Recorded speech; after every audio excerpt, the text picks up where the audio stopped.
It is a world adrift on endless water, a city that breathes with steel lungs and carries thousands of lives within its walls. The USS Gerald R. Ford is more than an aircraft carrier. It is a moving island, a presence that hums with energy and silence all at once. Its decks stretch like a continent of steel, while deep inside, reactors whisper with unstoppable force. Here, time is measured not in hours, but in launches, landings, and watch shifts. Every moment is bound by duty. Every life on board becomes part of something larger than the sea itself.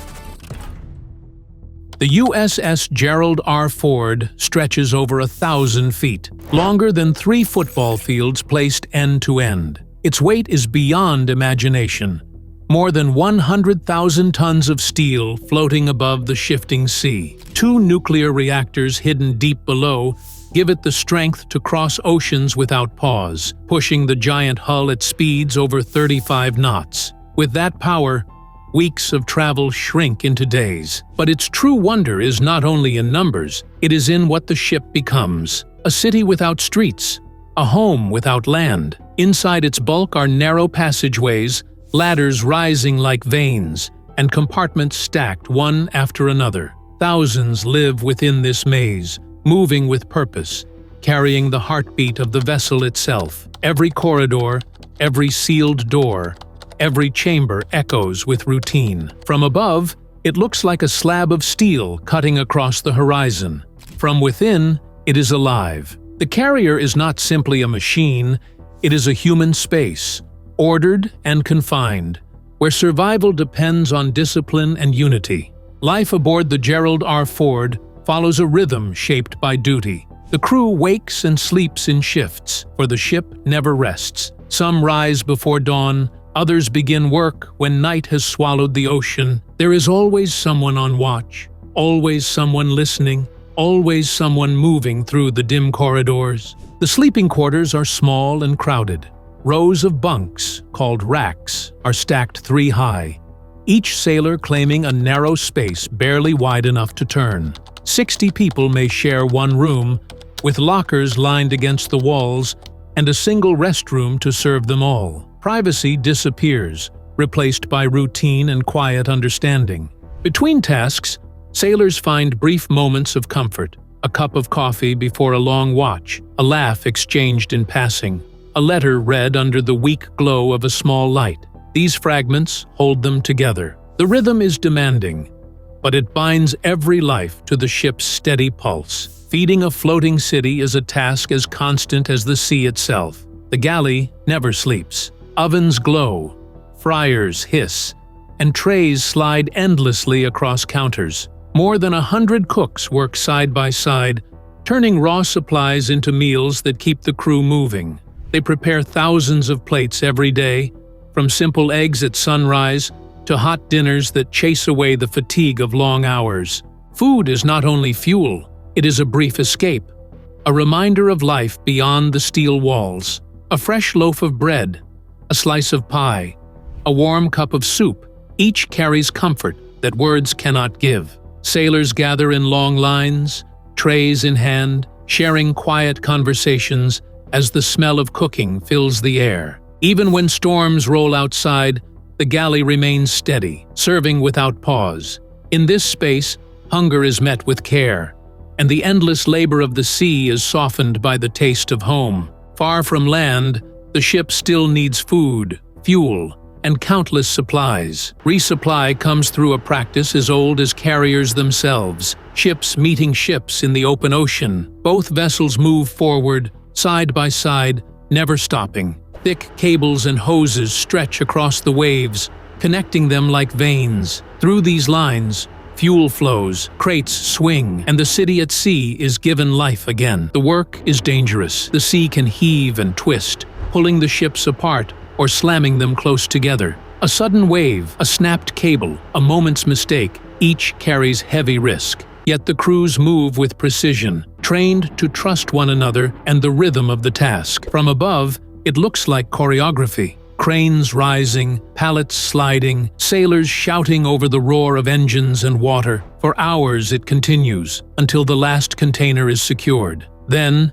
As quietly as it began, the supply ship pulls away, leaving strength behind. Beneath the roar of the flight deck lies the hangar bay, a cavern of steel stretching the length of the ship. Here, aircraft wait like resting giants, their wings folded, their bodies lined in rows. The air hums with tools, engines, and the voices of sailors bent over their tasks. Flashlights sweep across metal surfaces as hands tighten bolts, test wires, and replace parts. Every jet is treated with care, because tomorrow it may carry lives into the sky. Teams work together, each focused on a single piece of the puzzle. Hydraulics, engines, electronics, weapons. Mistakes are not allowed, for a small flaw can echo into tragedy. Between the machines, tractors tow aircraft into position. Elevators rise and sink, carrying them upward to the deck above. The hangar is never silent. It is a place of constant preparation, where sweat and skill turn steel into flight. Without this hidden labor, no plane could ever leave the sea. Above the hangar, the flight deck is a storm of motion. Jets scream as they launch, their tails spitting fire into the sea air. Helicopters hover, wheels thump, cables snap tight as planes land in violent bursts. The surface is only a few acres wide, yet it holds the weight of war. Every second counts. Every signal matters. Sailors in colored shirts move like parts of one living machine. Yellow shirts guide aircraft into place with sharp hand signals. Purple shirts roll fuel lines across the deck, feeding the hungry engines. Red shirts handle weapons, their faces set in focus. Green shirts kneel near wings, checking details no one else sees. Each color carries a duty that others trust with their lives. The weather makes the job harder. Rain turns the steel slick. Wind tears at clothes. Fog swallows the horizon, yet the work goes on. Here, danger is constant, but so is precision. On this deck of thunder, discipline keeps chaos from swallowing the crew whole. Beneath the noise and chaos, hidden systems guide every movement. The Gerald R. Ford carries machines that few will ever see, but all depend on. Aircraft no longer leave the deck by steam. Instead, they are pushed forward by electromagnetic force, silent currents of power running through the ship's veins. The launch feels smoother, faster, and less punishing on both pilot and plane. When the aircraft returns, they are caught by cables connected to advanced arresting gear. Each landing is measured by sensors, slowed by precise control, and safer than the old systems that strained steel and men alike. Radar towers above the deck, sweeping invisible paths across the sky, tracking what eyes cannot. Below, wires carry messages faster than voices, linking the ship to fleets and command centers far away. These systems whisper constantly, unseen yet vital. Technology makes the carrier sharper, faster, and stronger. Yet behind every circuit and screen remains the same truth. Machines exist to serve the hands that guide them. No ship is beyond danger, not even one of this size. The ocean itself is a threat, and war brings even greater risks. To endure, the Gerald R. Ford carries layers of protection. Its hull is built in sealed sections, so that even if water breaks in, the flooding can be trapped and slowed. Firefighting gear waits at every corner, and sailors drill for emergencies until response becomes instinct. Above the decks, defenses stand ready. Missiles launch to strike incoming threats. Close-in weapons spin and fire at anything that slips past. Electronic systems jam and confuse enemy signals, making the ship harder to see, harder to strike. Even its shape matters, built to reflect less radar, to hide in plain sight. But the strongest defense is not steel or technology. It is the crew who run toward fire, who seal off flooding compartments, who keep fighting when alarms sound. Machines may resist attack, but people are the reason the carrier survives. The Gerald R. Ford is not only a fortress of the present, it carries the promise of weapons that once belonged only to imagination. Among them is the railgun, a device that uses raw electromagnetic force to fire projectiles at speeds beyond sound. No burning fuel, no explosive warhead, only pure velocity turning metal into destruction. The ship's nuclear heart provides the energy such a weapon demands, power enough to feed its hunger. Alongside this dream of tomorrow, are weapons already trusted today. Tomahawk missiles rest in hidden stores, able to travel thousands of kilometers and strike with precision far from the carrier's sight. They extend the ship's reach deep into distant lands, allowing it to shape battles long before aircraft rise from its deck. These tools do more than destroy. They signal possibility, a future where energy itself becomes the greatest weapon. Yet no matter how advanced, they remain silent until human hands set them in motion.